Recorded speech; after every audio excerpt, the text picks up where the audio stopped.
भारत, एक गौरवशाली इतिहास। नमस्कार दोस्तों, आज हम आपको एक अद्भुत यात्रा पर ले चलेंगे। आज हम भारत के इतिहास के सफर पर निकलेंगे, जहां हर कोने में एक नई कहानी छुपी है। यह सफर हजारों साल पुराना है, जिसमें अनगिनत घटनाएं और महत्वपूर्ण मोड़ शामिल हैं। यह सभ्यता, संस्कृति और ज्ञान से भरा हुआ है, जो हमें हमारी जड़ों से जोड़ता है। यह कहानी राजाओं और रानियों की है, जिन्होंने अपने साहस और बुद्धिमत्ता से इतिहास रचा। यह कहानी आम लोगों की है, जिन्होंने अपने श्रम और समर्पण से इस देश को महान बनाया। यह कहानी हमारी है, भारत की है। आइए इस गौरवशाली इतिहास को और करीब से जानें और समझें।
वेदों का ज्ञान और राजाओं का उदय। यह एक ऐसा समय था जब ज्ञान और शक्ति का संगम हुआ। सिंधु घाटी सभ्यता के बाद आया वेदों का युग। इस युग में मानवता ने नए आयामों को छुआ और सभ्यता ने एक नई दिशा प्राप्त की। वेद हमारे प्राचीन ग्रंथ हैं, जिनमें ज्ञान का भंडार है। इन ग्रंथों में जीवन के हर पहलू पर गहन विचार और मार्गदर्शन मिलता है। इस युग में राजा और महाराजाओं का उदय हुआ।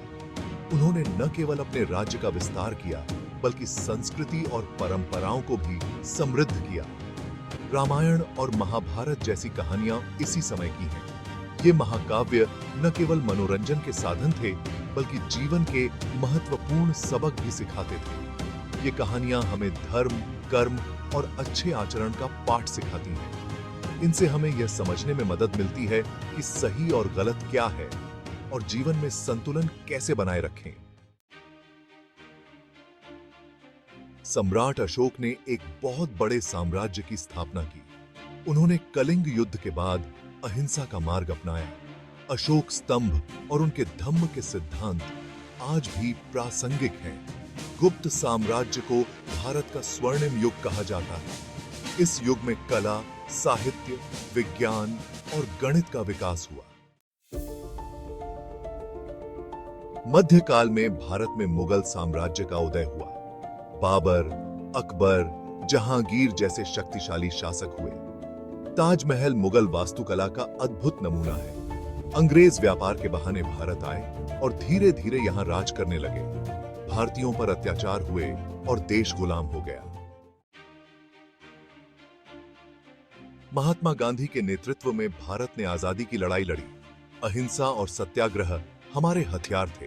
15 अगस्त 1947 को भारत आजाद हुआ। आजादी के बाद भारत ने तरक्की की राह पकड़ी। आज भारत एक शक्तिशाली और विकासशील देश है। हमें अपने गौरवशाली इतिहास पर गर्व है।